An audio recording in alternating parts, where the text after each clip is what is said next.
Assalamualaikum dear students. In today's video we are going to start real life story sums of exercise 1C chapter number 1 whole numbers and operations. So पिछली video में हम जो questions थे exercise 1C के वो हम complete कर चुके हैं. Now we are moving to real life story sums of this exercise. ठीक है. सो सबसे पहले आपको क्या कहा गया है? Solve the problems writing complete statements. Means आपको कंप्लीट स्टेटमेंट्स यानी पूरा डेटा बना के कंप्लीट स्टेटमेंट्स राइट करके आपको सॉल्यूशन करना है. तो वो किस तरीके से किया जाता है, डेटा बनाया जाता है, वो मैं आपको अपनी रफ कॉपी पे समझाती हूँ. पहले हम अपना फर्स्ट स्टोरी सम पढ़ लेते हैं. ठीक है. सबसे पहले आपको यहाँ कहा गया है jumbo fancy store wants to place an order for candles. Means एक जंबो फैंसी स्टोर है, उनको ऑर्डर प्लेस करना है किसका? कैंडल्स का. ठीक है. If one box contains 44 candles, यानी अगर एक बॉक्स के अंदर 44 कैंडल्स हैं, so how many boxes must the shop order to get 14,300 candles. Means कि वो कह रहे हैं कि फैंसी जंबो स्टोर है, उनको क्या करनी है? कैंडल्स ऑर्डर करनी है. अगर एक बॉक्स के अंदर 44 कैंडल्स हैं तो उनको कितने बॉक्सेस रिक्वायर होंगे, यानी उनको कितने बॉक्सेस की ज़रूरत होगी अगर उनको टोटल 14,300 कैंडल्स चाहिए. सही है. तो इसके लिए आप डिवाइड कर कर देखेंगे. 14,300 को आप डिवाइड करेंगे 44 से. फिर जो भी आंसर आपका क्वेश्चन आएगा, यानी उतने बॉक्सेस उनको रिक्वायर होंगे अपनी इतनी कैंडल्स पूरी करने के लिए. यानी उनको बॉक्सेस का नहीं पता चल रहा. अगर उन एक बॉक्स के अंदर 44 कैंडल्स हैं तो उनको चाहिए 14,300 कैंडल्स. सो अब उनको ये नहीं पता चल रहा कि हमें कितने बॉक्सेस मंगाने चाहिए तो हमारी टोटल इतनी बनेंगी. तो हम डिवाइड करके इसको चेक करेंगे. ठीक है. सो ये हम रफ रजिस्टर में करते हैं. Okay. Now here we have question number 1. इसका डेटा बनाएंगे. डेटा का मतलब होता है कि यानी जो भी आपको क्वेश्चन के अंदर गिवन है, जैसे हमें कहा गया था कि 44 कैंडल्स हैं एक बॉक्स के अंदर, या फिर जो भी आपको मालूमात दी गई होती है ना उस स्टोरी सम के अंदर, वो आपने राइट करनी होती है. जैसे लिखा हुआ है वन बॉक्स कंटेन्स 44 कैंडल्स. हमें क्या बताया गया था कि एक बॉक्स में कितनी कैंडल्स होंगी? 44. Okay. Total candles want to get, कितनी कैंडल्स उनको चाहिए. ठीक है. उनको कितनी हासिल करनी है कैंडल्स? टोटल 14,300. ठीक है. ये भी हमें बताया हुआ था, ये भी हमने यहाँ पर पुट कर दिया. अब boxes should be ordered to get 14,300 candles, यानी अब कितने बॉक्सेस ऑर्डर करने चाहिए टू गेट 14,300 कैंडल्स. तो ये हमें नहीं पता, तो यहाँ पर आप इसके अंदर क्वेश्चन मार्क पुट कर देंगे. उसके बाद अब आप क्या करेंगे? नाउ अब ये दोनों आपस में डिवाइड हो जाएंगे. नहीं, यानी ये वैल्यू यानी 14,300 डिवाइडेड बाय 44. ठीक है. 44 आपका डिवाइज़र है. डिवाइज़र हमेशा बाहर होता है, तो डिवाइज़र को बाहर रखा, डिवाइडेंड को अंदर रख लिया. एंड अब आप डिवाइड कर लेंगे. ठीक है. डिवाइड करेंगे वही नॉर्मल तरीका जो होता है डिवाइड करने का. जैसे 44 का टेबल 3 टाइम्स लगाया तो 132. ये पूरा 143 पर, इन तीनों वैल्यूज़ पर लगाया गया है. 132 आया, माइनस करा तो आपके पास 11 बचा. देन 0 को नीचे उतार लिया, 110 हो गया. 44 का टेबल 2 टाइम्स लगाया, 88 माइनस करेंगे 110 में से 88 को, देन 22, देन 0 बचा, 0 को नीचे उतार लेंगे. सॉरी, तो यहाँ पर थोड़ी सी मिस कैलकुलेशन हो गई थी. तो यहाँ पर 5 नहीं था, यहाँ पर 0 आएगा. ठीक है. देन यहाँ पर 5 लिख दिया था मैंने गलती से. तो 44 5 220 में से 220 माइनस हो गया, आपके पास कुछ भी नहीं बचा. ठीक है. कुछ भी नहीं बचा. एंड ऊपर आपका क्वेश्चन आ गया विच इज़ 325. ठीक है. 325 आपका क्वेश्चन आ गया. तो अब आपका आंसर क्या है? तो आपने स्टेटमेंट लिख कर सब कुछ करना है. जहाँ आपको बोला जाए कि आपने स्टेटमेंट राइट करनी है, तो दैट मीन्स आपने स्टेटमेंट राइट करनी है. ठीक है. The shop must get 325 boxes. ठीक है. यानी शॉप को कितने चाहिए होंगे बॉक्सेस? 325 बॉक्सेस. ठीक है. उनको 325 बॉक्सेस की ज़रूरत है ताकि वो अपनी 14,300 कैंडल्स को पूरा कर सके. Okay. Now next story sum पे आ जाते हैं. The government wants to give aid to 382 homeless families. Aid कहते हैं इमदाद को, ठीक है, मदद करने को, या पैसे जो चैरिटी में दिए जाते हैं एज़ उस तरीके से इमदाद तो दी जाती है गवर्नमेंट की तरफ से, कुछ लोगों को दी जाती है जो ज़रूरतमंद होते हैं, ठीक है। तो गवर्नमेंट को देनी है इमदाद कितनी फैमिलीज़ को, जो यानी होमलेस हैं, यानी जिनके पास घर नहीं है, बेरोज़गार फैमिलीज़ को देना चाहती है इमदाद। कितनी फैमिलीज़ हैं? 382 फैमिलीज़ हैं, ठीक है। इफ़ ईच फैमिली गेट्स ₹40,960, ठीक है, वो कह रहे हैं कि अगर एक फैमिली को 40,960 रुपीज़ मिल रहे हैं, so how much will the project all together. So यानी कि हमें यहाँ पर मल्टीप्लाई कर कर देखना पड़ेगा कि अगर इतनी फैमिलीज़ हैं और एक फैमिली को इतना मिल रहा है, तो टोटल प्रोजेक्ट के लिए यानी टोटल इतनी फैमिलीज़ को देने के लिए कितने पैसे रिक्वायर्ड होंगे, ठीक है। सो ये हम मल्टीप्लाई करके चेक करेंगे।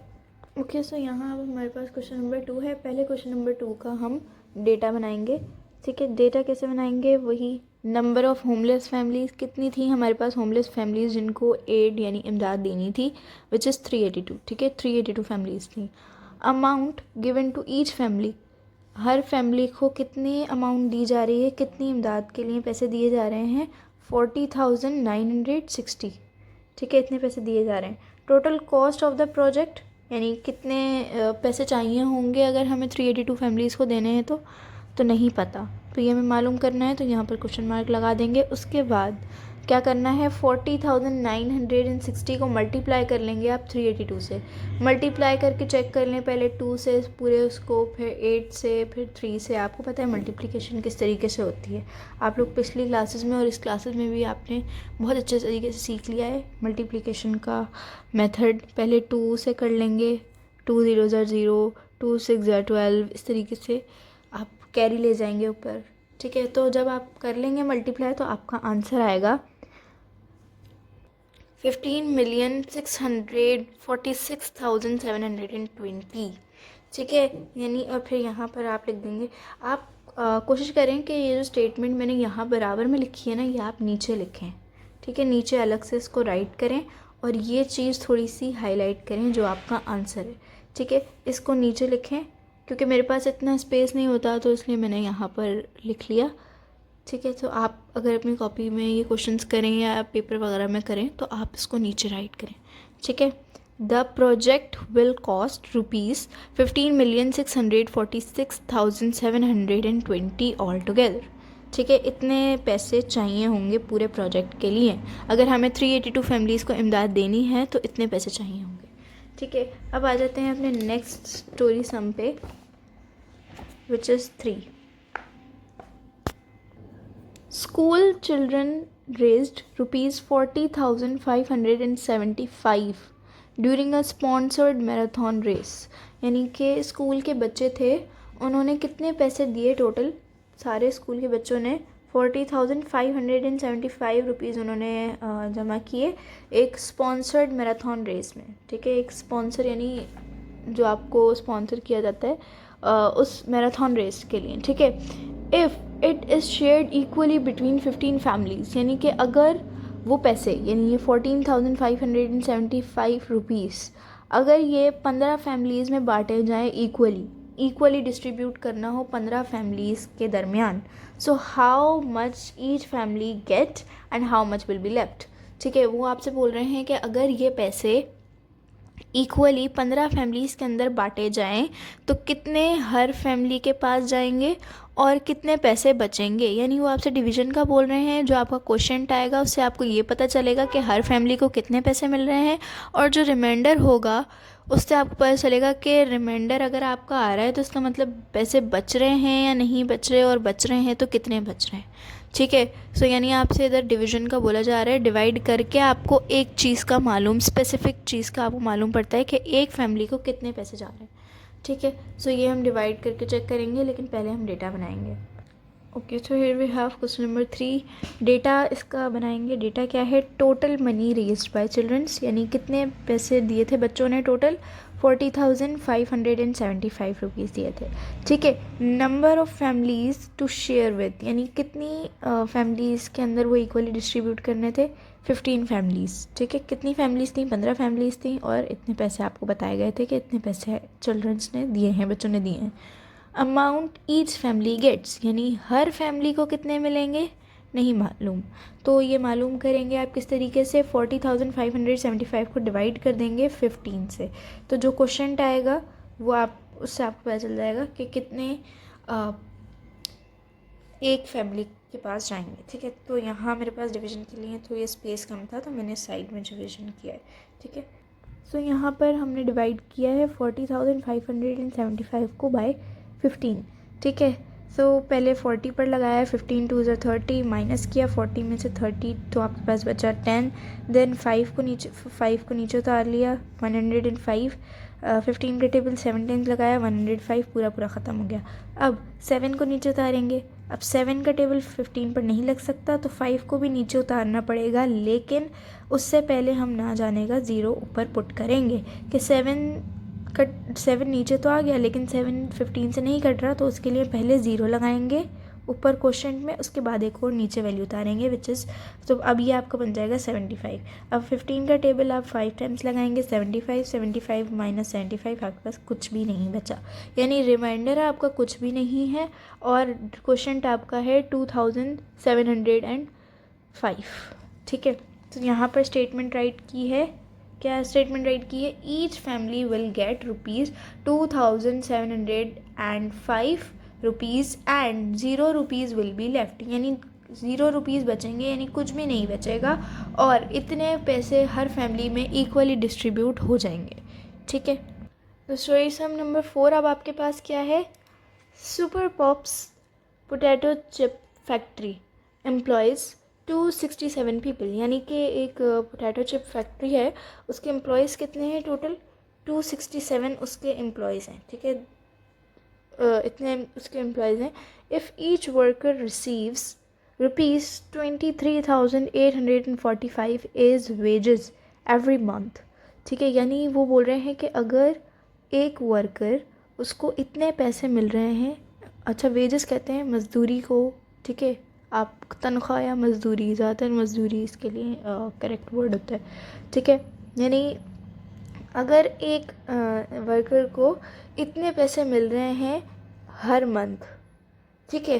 So what is the total ways for 1 month for 1 year, ठीक है। यानी वो बोल रहे हैं कि इतने लोग हैं टोटल, ठीक है। टोटल इतने लोग हैं तो अगर एक वर्कर को इतने पैसे मिल रहे हैं एवरी मंथ, हर मंथ उस एक वर्कर को इतने मिल रहे हैं, तो टोटल इतने लोगों को, टोटल 267 लोगों को एक मंथ है एंड बाकी एक साल में कितने जा रहे हैं, यानी अगर एक बंदे को इतने मिल रहे हैं तो इतने लोगों को मंथली कितने पैसे देंगे, और टोटल मिलाकर पूछ रहे हैं वो, टोटल मिलाकर इतने 1 मंथ में कितने पैसे जा रहे हैं और 1 ईयर में कितने जा रहे हैं। तो उसके लिए आपको चेक करना पड़ेगा मल्टीप्लाई करके, ठीक है। सो ये हम डेटा बना के पूरा रफ पे सॉल्व करते हैं। बेसिकली इसमें आपसे 2 चीज़ें पूछी जा रही हैं, पहला आपसे पूछा जा रहा है 1 मंथ और दूसरा आपसे पूछा जा रहा है 1 ईयर, ठीक है। सो ये हम करते हैं, ठीक है। सो अब हम पहले क्या करेंगे, डेटा बना लेते हैं। Question number 4, number of workers, कितने वर्कर्स थे? 267 थे। मंथली वेज फॉर 1 वर्कर, ठीक है। कितनी तनख्वाह थी एक वर्कर की? मंथली 23,845, ठीक है। अब पहले आपसे क्या पूछा जा रहा है? टोटल वेज फॉर 1 मंथ नहीं पता, question mark. Total ways for 1 year नहीं पता, क्वेश्चन मार्क, ठीक है। अब पहले क्या करेंगे, 1 मंथ का सॉल्व करेंगे। फॉर 1 मंथ इस तरीके से आप हेडिंग डालेंगे, क्योंकि आपसे ये क्वेश्चन 2 पार्ट्स में पूछा जा रहा है, तो आप हेडिंग डालेंगे फॉर 1 मंथ और फिर 1 मंथ का सॉल्व करेंगे। तो अब इसके लिए आप क्या करेंगे, इसको मल्टीप्लाई कर लेंगे नंबर ऑफ़ वर्कर से। ये जो एक वर्कर की तनख्वाह है ना, इसको आप मल्टीप्लाई कर लेंगे टोटल वर्कर्स से, ठीक है। जब आप मल्टीप्लाई करेंगे तो आपका आंसर क्या आएगा?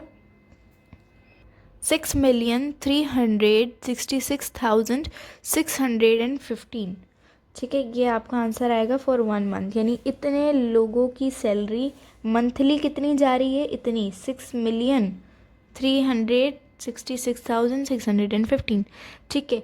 अब ये सॉल्व हो गया। अब अच्छा, स्टेटमेंट कंप्लीट आप एंड में राइट करेंगे। अब पार्ट नंबर 2 को सॉल्व करेंगे, विच इज़ फॉर 1 ईयर। अब आपसे फॉर 1 ईयर का पूछा जा रहा था, तो आप ईयरली सॉल्व करेंगे। अब ईयरली सॉल्व करने के लिए क्या करेंगे, जो आपके पास ये जो आंसर आया है ना, इसको आप 12 से मल्टीप्लाई करेंगे। एक साल में कितने दिन होते हैं, 12 दिन, 12 महीने। अच्छा, अब आप 12 से क्यों करेंगे, क्योंकि एक साल में कितने महीने होते हैं आपके पास, 12 महीने होते हैं, तो इसलिए आप 12 से मल्टीप्लाई करेंगे। ठीक है, ताकि आपको पूरा हिसाब आपको पता चल जाए। ये आपके पास आया था पूरा इतने लोगों का 267 पीपल्स का मंथली ख़र्चा सारा जितना भी टोटल उनका निकल रहा है। अब ईयरली मालूम करना है तो 12 से मल्टीप्लाई कर देंगे, तो आपको पता चल जाएगा कि कितना उनका अमाउंट बन रहा है।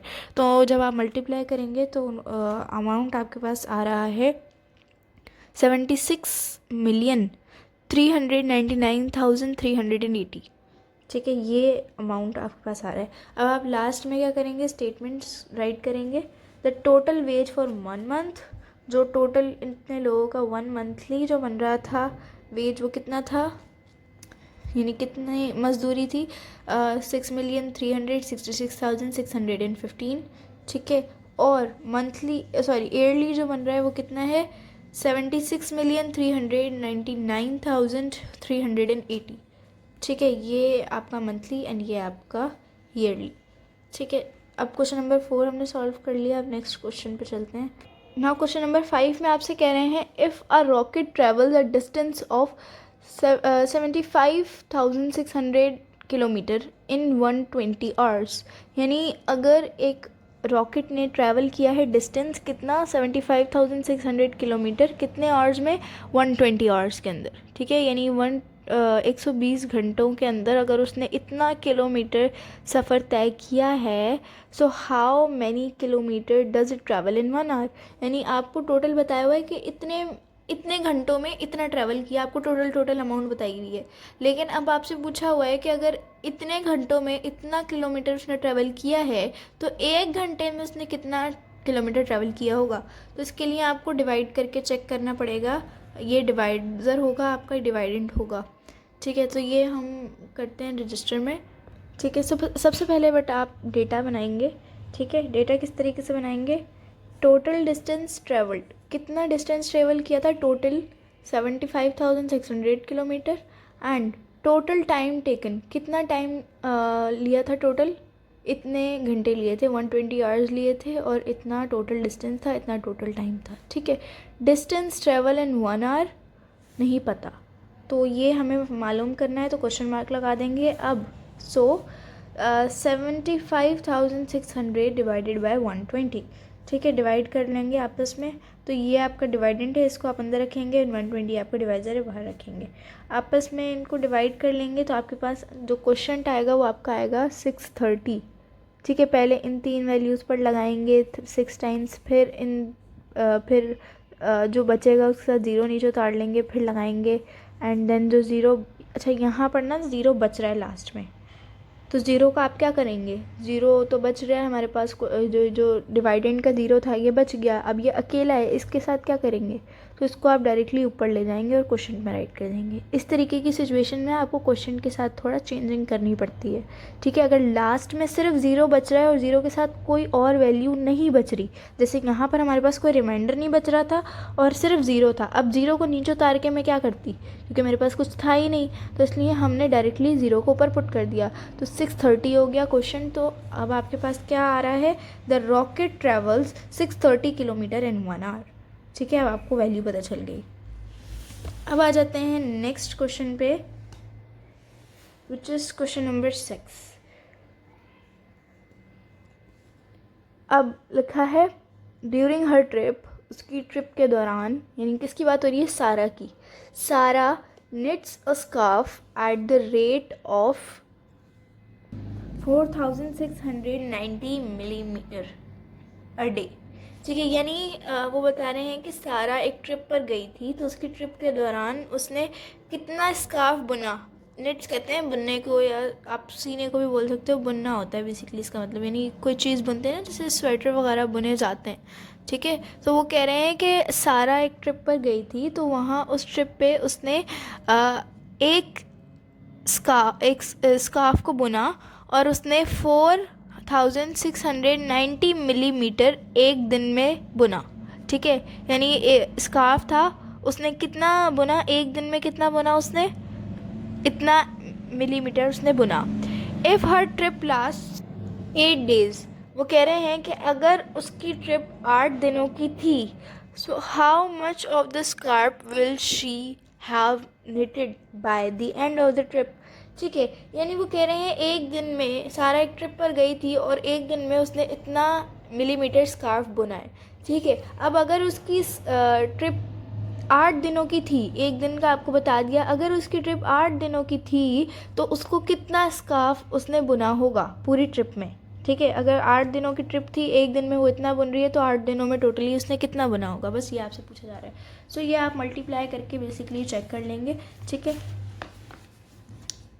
यहाँ पर सबसे पहले क्वेश्चन नंबर 6 का डेटा बनाएंगे। Length of the scarf knitted in 1 day, यानी एक दिन में कितना बुना हुआ, एक दिन में कितना बुना गया स्कार्फ, 4690 मिलीमीटर, ठीक है। उसके बाद total days of the trip कितने थे, 8 डेज थे। Total length of the scarf, total length of the scarf, ठीक है, यानी कितनी टोटल लेंथ कितनी होगी स्कार्फ की जो उसने बुना, नहीं पता हमें। तो हम क्या करेंगे, जस्ट कुछ भी नहीं है, इस वैल्यू को आप 8 से मल्टीप्लाई कर देंगे, आपका आंसर आ जाएगा। ये आपने 4690 मल्टीप्लाई बाई 8 से मल्टीप्लाई करेंगे, 8 0 0, 8 9 72, इस तरीके से आप करेंगे, कैरी लेंगे, तो देन आपका आंसर आ जाएगा, विच इज़ 37,520, ठीक है। तो यहाँ पर लास्ट में स्टेटमेंट लिखी है, she will have knitted 37,520 mm of the scarf by the end of the trip, यानी उसने by the end of the trip, यानी अपनी ट्रिप के आखिर तक उसने इतना मिलीमीटर स्कार्फ बुन लिया होगा, ठीक है। Now question number 7, if a project needs ₹95,500 to be completed, ठीक है, यानी कि अगर एक प्रोजेक्ट है उसको इतने पैसे चाहिए कंप्लीट होने के लिए, कितने पैसे चाहिए, 95,500 रुपीज़ चाहिए कंप्लीट होने के लिए, then how much money will be needed for 100 such projects, यानी अगर एक प्रोजेक्ट है उसको इतने पैसे चाहिए कंप्लीट होने के लिए, तो कितने पैसे लगेंगे इतने ही, ऐसे ही 100 प्रोजेक्ट्स को कंप्लीट करने के लिए। अगर एक प्रोजेक्ट को कंप्लीट करने के लिए इतने पैसे लग रहे हैं, तो ऐसे ही 100 प्रोजेक्ट्स को करने के लिए कितने पैसे की ज़रूरत होगी। इसके लिए भी आपको कुछ नहीं करना, जस्ट मल्टीप्लाई करना है, इस वैल्यू को आप 100 से मल्टीप्लाई कर देंगे, ठीक है। पहले डेटा बनाएंगे क्वेश्चन नंबर 7 का। मनी नीडेड फॉर 1 प्रोजेक्ट, ठीक है, कितना पैसे चाहिए थे प्रोजेक्ट के लिए, एक प्रोजेक्ट के लिए हमें चाहिए था 95,500, ठीक है, ठीक है। नंबर ऑफ़ प्रोजेक्ट्स कितने थे आपके पास, 100। अब टोटल मनी नीडेड, हमें टोटल मनी कितना चाहिए 100 प्रोजेक्ट्स के लिए, नहीं पता, तो आप क्या करेंगे, जस्ट सिंपली मल्टीप्लाई कर देंगे, और जो भी बचे, जो भी आंसर आएगा वो आपका आंसर है, ठीक है। यानी अब मैंने आपको बताया है कि बहुत आसान होता है किसी भी वैल्यू को 100 या 10 या 1000 वगैरह की वैल्यूज़, इस तरीके की 100, 1000, 10,000, इस तरीके की वैल्यू से बहुत आसान होता है करना, ठीक है। आपको क्या करना होता है, जस्ट जो भी वैल्यू आपको दी गई है, लाइक 10 दिया गया है, 100 दिया गया है, 1000 दिया गया है, 10,000 दिया गया है, आपने जस्ट उतने ही वैल्यू ज़ीरोज़ पुट कर देने हैं। जैसे 100 के पास 2 ज़ीरोज़ होते हैं, तो उतने ज़ीरो आप उसके साथ जिसको आप मल्टीप्लाई कर रहे हैं उस वैल्यू के साथ आप ऐड कर देंगे। जैसे आखिर में मैंने पूरा सॉल्व किया है आप लोगों के लिए, लेकिन स्टिल आखिर में हमारे साथ क्या हुआ है, ये 2 ज़ीरो थे, ये 2 ज़ीरो एज इट इज़, और बाकी ये 2 ज़ीरो जो ऐड हुए हैं आपके पास, ये किसके हुए हैं, 100 के ऐड हुए हैं, ठीक है। सो आप बिला झिझक इस तरीके से तो आंख बंद करके आप मल्टीप्लाई कर सकते हैं कि इनके आगे 2 ज़ीरोज़ बढ़ा दें, तो वो आपका आंसर हो जाता है, ठीक है। अब आपके पास आंसर क्या आ रहा है, ₹9,550,000 will be needed for 100 projects, 100 projects के लिए इतने पैसों की ज़रूरत होगी, ठीक है। अब नेक्स्ट वर्ड आपको दिया हुआ है, सॉरी क्वेश्चन नंबर 8 आपको दिया हुआ है, a park can accommodate 50,000 people. Accommodate का मतलब होता है रिहाइश, ठीक है, यानी रह सकते हैं, ठीक है, यानी एक पार्क के अंदर कितने लोग रह सकते हैं? 50,000 लोग, पीपल्स उसके अंदर रह सकते हैं। How many people can be accommodated in 10 such parks. यानी अगर एक पार्क के अंदर 50,000 पीपल रह सकते हैं, 50,000 लोग रह सकते हैं, तो कितने लोग रह सकते होंगे 10 पार्क में? 10 इसी तरीके के पार्क में कितने लोगों की रिहाइश हो सकती है, ठीक है। तो इसके लिए आप मल्टीप्लाई करके चेक करेंगे, ठीक है। ये भी बहुत आसान है, ये वाले स्टोरी सम्स आपके बहुत ही इजी हैं, इनको जस्ट आपने सिंपल मल्टीप्लाई हो रहा है। डेटा बनाएंगे पहले क्वेश्चन नंबर 8 का। पीपल इन वन पार्क, ये सॉरी इन है ये, ठीक है, पीपल इन वन पार्क, ठीक है, एक पार्क में कितने लोग हैं? 50,000। नंबर ऑफ सच पार्क्स, उतने ही मतलब ऐसे ही कितने पार्क्स हमें बताए गए हैं? 10 पार्क का बोला गया है। टोटल पीपल अकोमोडेटेड, टोटल लोग कितने रिहाइश कर सकते हैं? नहीं पता, तो क्वेश्चन मार्क लगा दिया। अब क्या करेंगे? 50,000 को 10 से मल्टीप्लाई करके आप चेक कर लेंगे। 50,000 मल्टीप्लाई बाई 10, मल्टीप्लाई करके जो आंसर आएगा, मैंने आपको क्या कहा था, 10 से मल्टीप्लाई करने का आसान तरीका होता है, ज़ीरो आखिर में ऐड हो जाएगा। ये जो ज़ीरो है ना, ये इसके साथ ऐड हो जाएगा और फिर ये जो ज़ीरो लग के ये आपका आंसर होगा। क्या आपका क्या था? 50,000 था, ये आपका क्या बन गया? 500,000। ये देखें, आपका आंसर क्या है? 500,000 आया। तो ये मैंने स्टिल आप लोगों के लिए पूरा मल्टीप्लाई मैंने किया हुआ है, मुझे करने की ज़रूरत नहीं थी, मैं = लगा के आंसर कर सकती थी, लेकिन मैंने स्टिल आप लोगों के लिए पूरा किया है। 500,000 people can be accommodate in 10 parks, ठीक है, इन 10 पार्क्स, ठीक है। ऐसे ही 10 पार्क के अंदर कितने लोग रिहाइश ले सकते हैं? 500,000 पीपल, ठीक है। अब आ जाते हैं नेक्स्ट क्वेश्चन नंबर 9 पे। If 94,850 rupees, if rupees 94,850 are donated to a welfare trust in 1 month, welfare trust, ठीक है, वेलफेयर ट्रस्ट आप कहते हो लाइक कोई NGO जो जिससे गरीबों की मदद हो रही हो, जैसे ईदी वेलफेयर ट्रस्ट है, ठीक है, इस तरीके से कोई भी ट्रस्ट होता है, यानी NGO होती है जिससे गरीबों की मदद की जाती है। यानी एक NGO में डोनेट किए गए कितने पैसे? 94,850 रुपीज़ इसके अंदर डोनेट किए गए एक महीने में। Then how much will be deposited in 42 months. अगर एक महीने में इतने पैसे उसके अंदर डोनेट किए जा रहे हैं, तो 42 मंथ्स के अंदर कितने पैसे डिपॉजिट होंगे उस वेलफेयर ट्रस्ट में, ठीक है। तो उसके लिए पहले आप डेटा बना लेंगे, ठीक है, डेटा बना के आप मल्टीप्लाई कर लेंगे जस्ट। क्वेश्चन नंबर 9, ठीक है, डेटा में क्या है? अमाउंट डोनेटेड इन 1 मंथ, एक महीने में कितनी अमाउंट डोनेट की गई है? 94,850 रुपीज़, ठीक है। अब टोटल नंबर ऑफ मंथ कितने हैं? 42। टोटल अमाउंट डिपॉजिटेड नहीं पता, क्वेश्चन मार्क। सो अब क्या करेंगे? इसको इससे मल्टीप्लाई कर देंगे, यानी 94,850 को मल्टीप्लाई कर देंगे किससे? 42 से, ठीक है। मल्टीप्लाई करेंगे आप 94,850 को बाय 42, तो आपका आंसर आएगा आपके पास 3,983,700, ठीक है। तो आपके पास आंसर क्या आ रहा है?